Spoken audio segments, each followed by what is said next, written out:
kart racing is one of the most iconic genres of video games.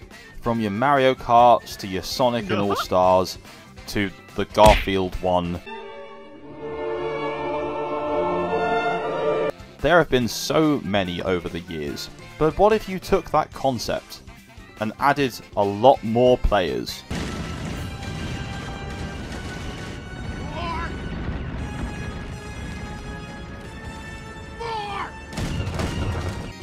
Well, the team over at Sumo Digital had that idea, introducing Stampede Racing Royale. Picture Fall Guys, but Mario Kart, and that is what this game is. Now, before we look too deeply at the game, let's dive into what Sumo as a developer have done, because that will help us understand how this came to be. Now, before I dive into their history of racing games, I do just have to say, these guys developed so many random games. They developed Super Rubber Dub for the PlayStation 3, Doctor Who The Adventure games for Windows, which is like such a core part of my childhood, and they also developed Little Big Planet 3 and Sackboy A Big Adventure.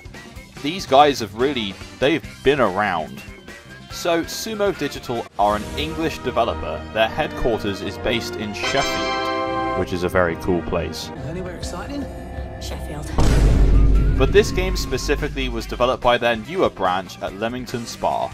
Anyway, so racing games that these guys have developed, they started on Outrun 2006 Coast to Coast. In fact, it was actually their second game. They went on to develop a couple of other racing games, another Outrun, a port of Formula 1, and eventually led them to a game we mentioned earlier, Sonic and Sega All-Stars Racing. And of course, would then go on to develop All-Stars Racing Transformed and the not quite as good Team Sonic Racing. These guys even helped out developing some of the Forza games. They were not the primary developer, but they did do some work on them, including Horizon 4 and 5, as well as the not so great and newer Forza Motorsport. So the basic idea is each time you start the game, you're thrown into a race with 59 other players. Those who finish under 40th place will proceed into the next race, then those who finish under 20th, and then whoever wins. It's essentially just a battle royale, but with racing. The same kind of vibes as Fall Guys or any of the other ones that present itself as a TV show or sport. It's pretty cool. There's quite a fair bit of customization, lots of pretty colours and cool cosmetics, but all of that does scream the big red flag. Free to play. Now, this game is currently in closed beta testing where you can request access from the Steam page. It's very easy.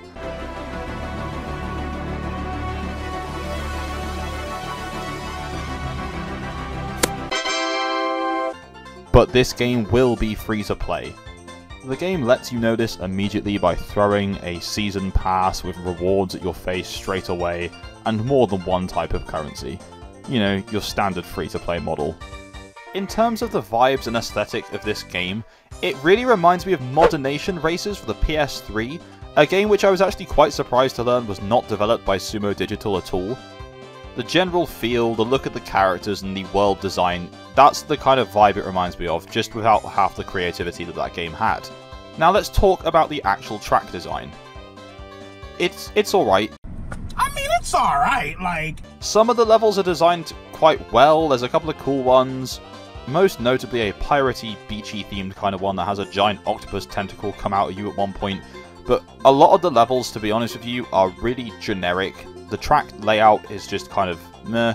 I think if I was a lot younger, I'd probably enjoy these track layouts and designs and backgrounds a bit more, but I've seen this all before in lots of other games and it's been done better. But for what it's trying to do, it's fine, and I'm hoping they will add more tracks as the game hopefully continues on.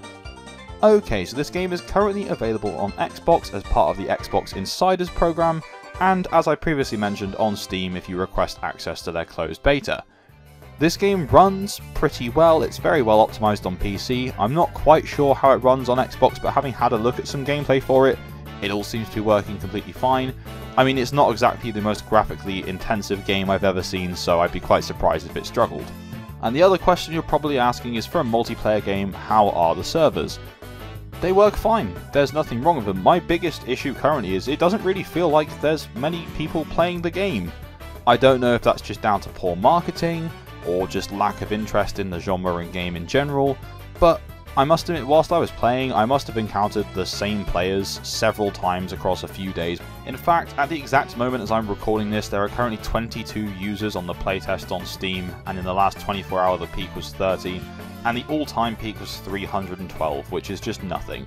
Now, I don't know what the Xbox Insider's playtest is looking like, and I'm not sure if the game is cross-play, but for their sake I hope it is, and I hope Xbox has a bigger player base for it.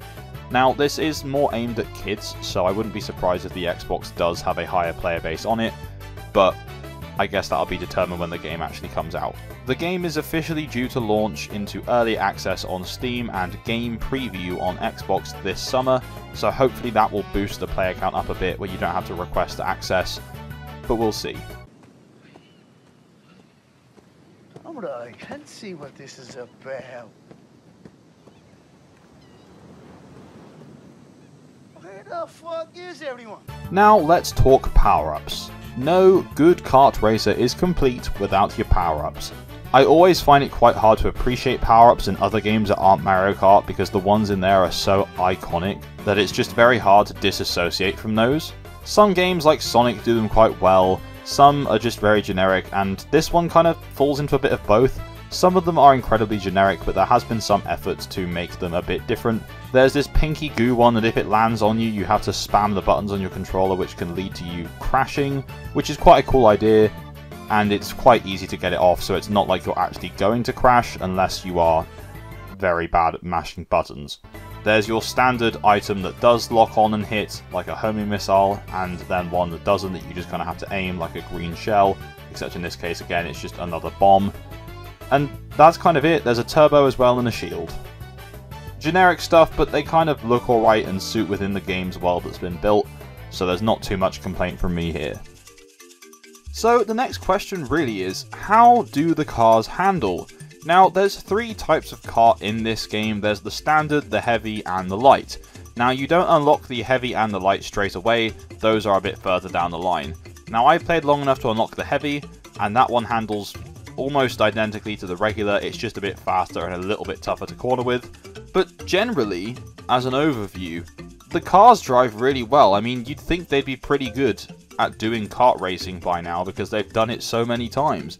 The cars handle as you'd expect them to. Now, I'm a man who loves to drift, especially in Mario Kart, so it's always important to me how the drifting feels in a game, and in this, for the most part, I actually quite enjoyed it. It took me a little while to adjust, but once I did get used to it, it's a lot of fun drifting around, getting a fairly decent boost. The boost mechanics work the same with drifting. You drift for a bit, you get a small boost, you drift for longer, you get a big boost. It's just standard practice these days, really. You also get a boost if you get the timing right just as the race starts on the countdown. Now, typically, these are always quite hard to master, and I actually really struggled to get it on this one. The countdown's a little bit funny. It kind of goes 3, 2, 1, and then it just sits there for what feels like a lifetime, and then if you press it exactly as the flag goes go, then you get the boost. But it took a while to get used to that, and even now I still struggle to get it correct every time. Well, after all that discussion about how the game works, how the game feels, and how the game looks, what it all boils down to really is, do you think it's going to be successful? I don't know. And honestly, in its current state, I'm a little worried. This game has been doing the rounds for a while now, and I only just found this literally by accident. I just happened to stumble across this game whilst I was looking into Sumo Digital after we saw some of their games at the National Video Game Museum, coincidentally in Sheffield.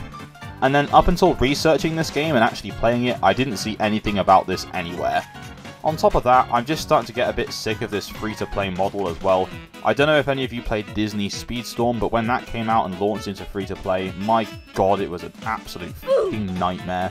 So many currencies, so many different items, it was just a mess, which was a shame because the gameplay was just so good. I believe Gameloft have actually fixed it a bit now and have rolled back some of the nasty business practices that both they and Disney are known for. I just don't want to see this game fall into that same trap where every single cosmetic is locked behind a pay-to-win currency that you might get 50 coins of if you play the game for 50 f***ing hours. Ugh. I think the real test is going to come when the game actually launches into early access and the game preview on both platforms this summer. that'll be the making or breaking of this game. And, you know, for Sumo Digital's sake, I really do hope it does succeed, but I just hope it doesn't fall into those pitfalls. Anyway, so that takes us to the end of our look at Stampede Racing Royale. What do you guys think of this game? Have you given it a go yet? If you want to, requesting access, as I showed, is very easy. I'm sure it's also easy on Xbox. However, I would probably recommend waiting until this game becomes more readily available upon the actual launch, but that's really up to you.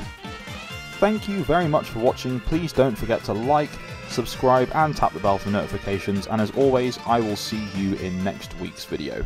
I can't take any more. I can't do this. I cannot do this any fucking more. I can't do it anymore!